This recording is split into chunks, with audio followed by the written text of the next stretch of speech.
put, I think, about 10% of their profit aside to support small, medium enterprises. So we basically tapped into that fund, and InterSwitch actually was never owned by Mitchell Elebe, it was owned by the banks. It just so happened that it was my idea, but the ownership actually belonged to the banks. I became a shareholder many years later, after we had proven that we were doing a good job.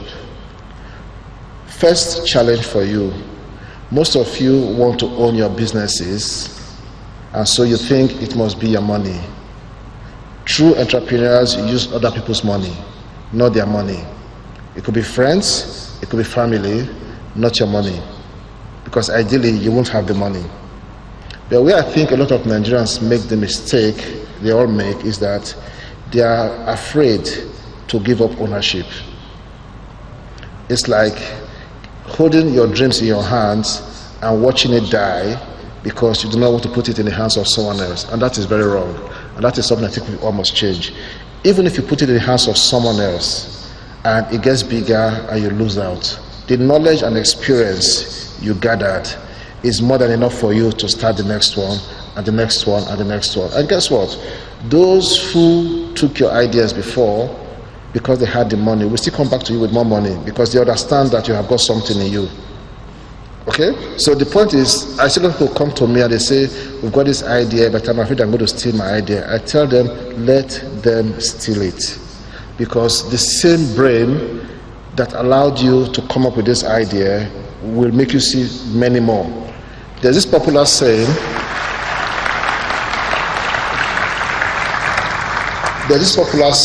that when one door closes, many others open. And I said that is not correct.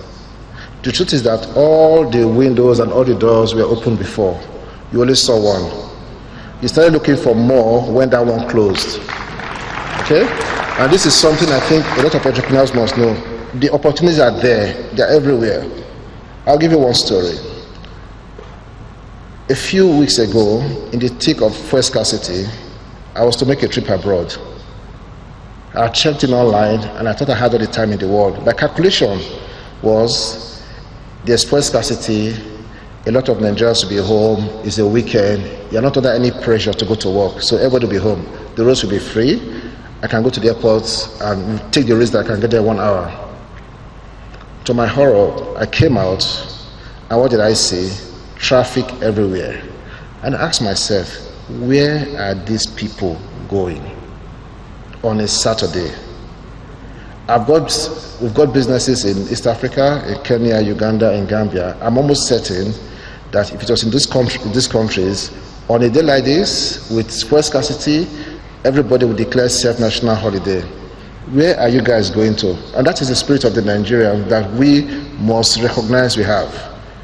That spirit of wanting to get things done despite the odds. And that is what we tap into. 99.999% of the people in InterSwitch are Nigerians, and they schooled here and they lived here.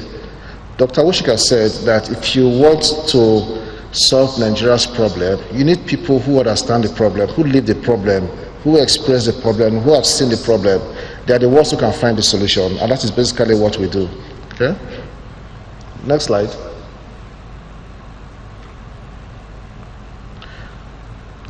Let me just quickly say that, by way of rounding up, that we started InterSwitch in 2002 with 6 staff. A lot of you know us for ATM cards. Okay? The truth is that InterSwitch does not own one ATM.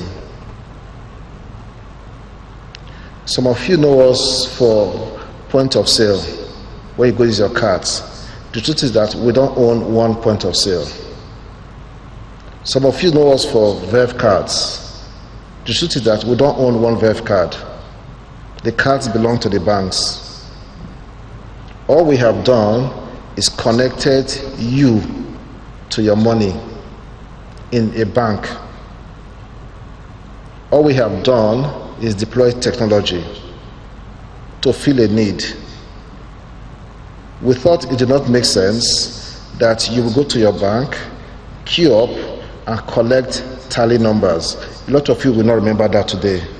That in the past, it was normal to go to a bank, collect a tally number, and go back to your office. And then come back much later when it's your turn. Today, nobody talks about tally numbers. All we have done is that we have connected you to your money. All we have done is that we have connected you to your money online, real time, 24/7. Using what? Technology. We started with 200 million naira in 2002. In 2010, we sold the business to private equity at 26 billion naira. Okay? That happened in this market. It wasn't our money. We used other people's money, but we created value. We created value by solving problems that we saw Nigerians were facing. Today, you can go on the internet and book a hotel. You can book airline tickets. You can go to the ATM anytime. You can transfer money online real time. These things did not happen 13 years ago. And that is the power and change that technology brings to any society. By way of rounding up, we are owned today by private equity. Okay? What that basically means is that at some point in the life of the company, the ownership will change. To us, it doesn't really matter if ownership changes. What matters is that the company remains and is able to continue to create value for Nigerians. Just to bring home the point of technology, and I'm rounding up now. I can see you're coming closer to me. Okay? Can you just show the slides, please? Okay, there were 2 slides I would have loved to show to you. Okay, so this is one. This is the Vatican in 2005, when the Pope was announced. In 2013, same place, another Pope being announced. Can you tell the difference? On the right-hand side, those lights you are seeing are not cameras. Well, they are not the traditional cameras, they are mobile phones. Everybody was taking a picture with their mobile phone. That is the world we are in today. So if you are thinking about technology, you cannot ignore that trend. Next slide. This is your home, our home today. I'm sure most of you can relate to this. In 2008, it was easy for mommy to cook a meal while in the room waiting for when they will tell us food is served. We all want to rush out. These days, what happens? You don't even smell the nice aroma anymore. Why? You're on Instagram, you're on Facebook, you're whatever. And then when you finally come for dinner, what are you doing? Everybody, except perhaps mommy and daddy, are on their phone. You're multitasking, eating and chatting with your friends. That is the world we live in today. Next slide. So, let's go to the next slide, please. By way of rounding up, for those of you who are interested in getting into this digital technology as an entrepreneur, there are a few things I think you should watch out for. One, if it is cool, it sells. Nigeria has a very youthful population.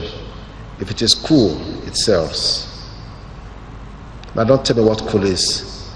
Cool differs from generation to generation, but in today's world, if it is cool, it sells. So one of the things you must find out as an entrepreneur in technology is what is really cool. Okay? The population is young. Ask yourself, what will young people do with technology? Think of transactions, transactions, and transactions. Forget about charging so much money to get people to use you. How much did you pay to join Instagram? Free. How much did you pay to join Facebook? Your email? Google?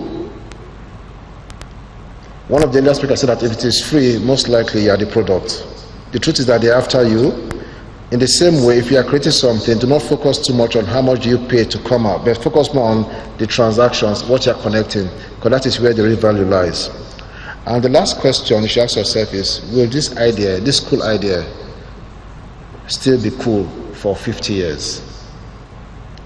I'm not saying I'm going to be in industry for 50